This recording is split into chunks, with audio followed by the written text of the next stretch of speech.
Good Monday morning, everyone. Thanks for joining us here on the WITN First Alert Desk. It is very much a Monday here. We're all having, we need a little bit more coffee here at the studio today, but hope you're all having a great day. Hope you all had a very beautiful weekend. It was so nice outside, especially yesterday. Hope you were able to get out there, enjoy the sun. Felt very nice. Jim's going to talk a little bit more about Hurricane Erin and the track that she's been making throughout the weekend. If you didn't hear, Hurricane Erin did become a Category 5 storm in the Atlantic over the weekend, has since gone down to a Category 4. It's still very strong. Luckily, we are still not going to be seeing any direct impacts from Erin. We are going to be seeing some pretty rough surf, some indirect impacts as she kind of makes her way up and away from the U.S. coastline, which is still great to hear that we really won't be seeing anything major from this major hurricane. Jim's going to talk a little bit more about what we're going to be seeing in the coming days, especially starting tomorrow night, especially for those along the coast, Dare County, Hyde County. Please just make sure, I know that both of those counties have issued state of emergencies for people, for both residents and visitors, asking them to get out of the area, evacuate, just in case anything were to happen, especially because they're forecasting some pretty heavy beach erosion, some big, strong waves as well. So please be mindful, please be careful, have everything ready to go in the time of need. We do have a story today. We're going to get into more of that when Jim gets over here, but we do have a story about back to school. It's right around the corner for many. Many have already started, but I believe many of our counties will be beginning school next week. And many local organizations have been offering really great opportunities to help out students. So we went to one of the back to school bashes that happened over the weekend in Greenville, and this one included a yard sale. So really cool to see all the different ways the community is helping students right before they start the new school year. So we're going to take a look at what went down at the back to school bash over the weekend.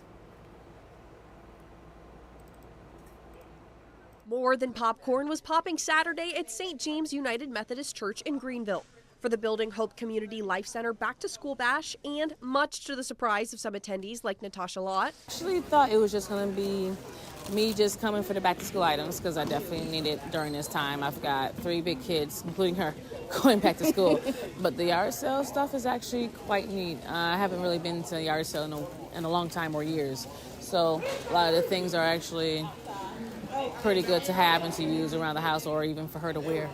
From the yard sale to the bounce house, Executive Director of Building Hope Community Life Center, Sheena Parker, says it's all for a cause. Everybody shares that same, what we like to call heart for hope, recognizing that everything we do is for the children, for uplifting our communities, strengthening our families.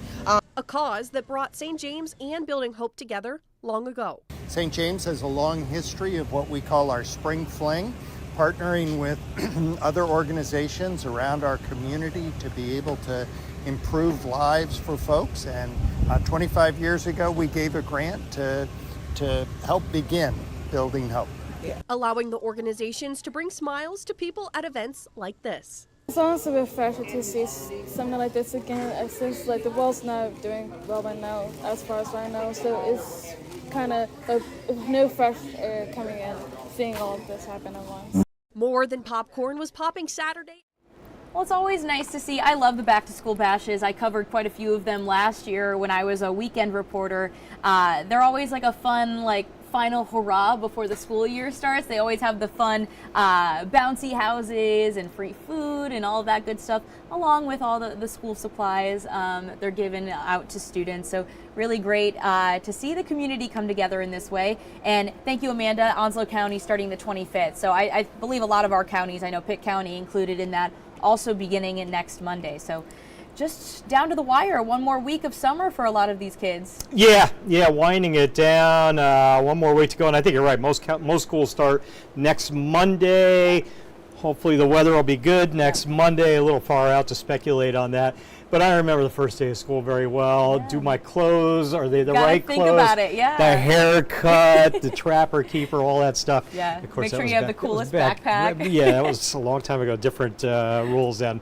But let's talk weather, because I got a lot to dig Yeah, into. lots to talk about. Erin still expected to stay well off the coast by a couple hundred miles anyway as we get into Wednesday, Thursday. So I'll give you the latest data. We did just get what they call an intermediate update in on Erin at 8 a.m.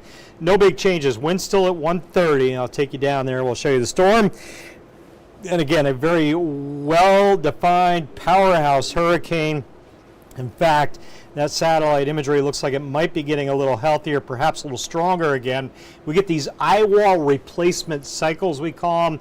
When the storms get this powerful, that inner eye wall will collapse and a new wall will develop. And it's about a 12-hour cycle when that happens. And I think we're coming to the rebuilding phase right now. New eye wall, winds may come back up a little bit today, maybe get back up. Probably not going to get to Cat 5 again, although I wouldn't completely rule that out as it tracks to the northwest. Let me give you all the data on the storm. Moving northwest at 13, winds gusting 160 around that eye wall. Track again turning northward as we get into tomorrow and Wednesday, and then a nice hard turn to the northeast.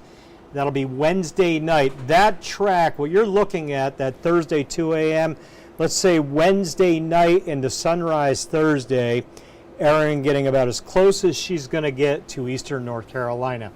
And that's a fair ways offshore. And that means no damaging winds, no flooding rains, but big waves. That will continue to be, and that's kind of what we were saying all last week. Nothing has really changed here. And it's so nice to be able to come on air this morning and say everything looks very similar. That barometer reading at 9:33, that has dropped, by the way, I just realized with the update. So we indeed, at the 11 a.m. advisory, could see those winds bump back up towards maybe 135 or even a 140. I'm not saying that's going to happen, but that pressure warrants another bump in wind speed maybe at 11. So we'll watch that. Again, staying off our coast, I think that's the most important information. The eye of the storm not crossing any U.S. coastline. About as close as it'll get is Hatteras, maybe a couple hundred miles early Thursday morning. So again, the impacts, we'll pull that little bug back off there one more time. The inland area is breezy, rain unlikely until you get out to the coast, a few showers. As far as you guys out on the coast, winds gusting 40 plus tomorrow night into Thursday morning. Overwash on Highway 12. Several times there'll probably be overwash out there, so some of you will be kind of stuck in place for maybe a couple of days till they can get everything cleared out. The dangerous surf, high rip current risk, and beach erosion. That may take a house or two away if we lose enough beach, and we may over a 2-3 day period to wash a house or two out to sea. Seems to happen every time we get a big storm off the coast like this. So that's what we're looking at. Again, the latest with Erin. The system out off the African coast is up to 50% now. Development, I don't have enough time, but we'll dig into that more tomorrow. That's a long ways out, a lot of time to watch it. Today, hot, 91 this afternoon. A few storms this afternoon, have the umbrella. Same thing tomorrow, near 90, 30% chance of rain. Trending drier Wednesday, temp comes down to the mid-80s Wednesday, Thursday.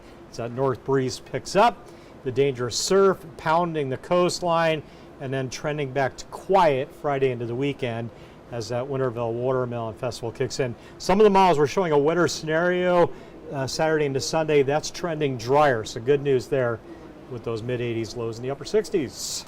All right. Well, thanks for keeping us updated, Jim. And thank you all for joining us this morning. Just want to say hello to Lockett and Barry as well as Amanda again. Hope you're all having a great Monday morning. Hopefully your week is going really well so far. But we'll be back again tomorrow, and Jim will bring you more updates on Erin. Yeah, I'll have the latest track. We'll fine-tune those impacts. But again, I would say dodging a major tropical bullet. I know you guys on the coast are going to get pounded with that big surf and the associated impacts, but in the big picture, this could be a much, much, much more significant weather event than what it will being. Absolutely. And a lot of hurricane season still left, a lot of storms to be watching. All right, well, have a great Monday, everyone.